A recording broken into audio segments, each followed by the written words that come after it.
बलूचिस्तान में जारी अलगाववाद के युद्ध में लगातार बलोच लिबरेशन आर्मी यानी बीएलए की गतिविधियां बढ़ती जा रही है। शनिवार को बीएलए ने बलूचिस्तान के 3 शहरों खारान, खुजदार, मस्तूम पर कब्जा कर लिया, जबकि शुक्रवार को उसने सुराब शहर को अपने कब्जे में पहले से ही ले लिया था।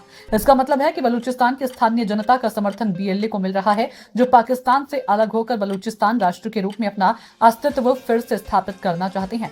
बलूचिस्तान में मिल रहे बीएलए की सफलता से चीन भी परेशान है, क्योंकि ग्वादर एयरपोर्ट और खनिज परियोजनाओं पर चीन के एकाधिकार के विरोध में है बलूच जनता। दरअसल बीएलए के हमले की रणनीति वही है जो तालिबान की है।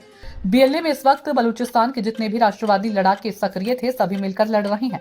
दूसरी तरफ पाकिस्तान की सेना इतनी हतोत्साहित हो चुकी है कि वह जान बचाने की तरकीब में ही लगी रहती है।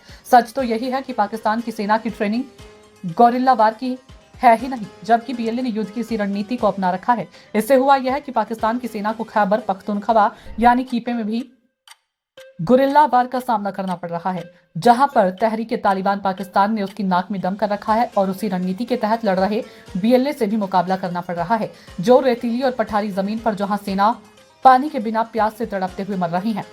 पाकिस्तान के लिए बलूचिस्तान खैबर पख्तूनख्वा से ज्यादा डरावना लगने लगा है। केपी में तो टीटीपी को खुलेआम अफगान की तालिबान सरकार और लड़ाकों का समर्थन मिल रहा है, किंतु बीएलए को भी ज्यादातर मदद तालिबानी हुकूमत से ही मिल रही है।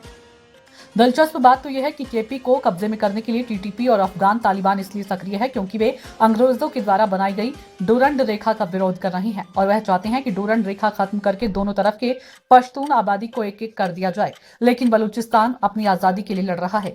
वह अपने समूचे बलूच राष्ट्र के लिए पाकिस्तान की सेना को आए दिन मार रही है। बहरहाल अपनी गुलामी से लेकर आज तक बीएलए ने जितनी विषम परिस्थितियों में पाक सेना से संघर्ष करके भी अपने अस्तित्व पर आंच नहीं आने दी, वह बलूच नेताओं और लड़ाकों के लिए गर्व की बात है। किंतु अभी तक ना तो विश्व बिरादरी में बलूचिस्तान में चल रही आजादी की लड़ाई को समर्थन मिला और न ही पाक सेना द्वारा मारे जा रहे निर्दोष लोगों के प्रति विश्व बिरादरी की तरफ से कोई सहानुभूति मिल रही है और न ही सहायता।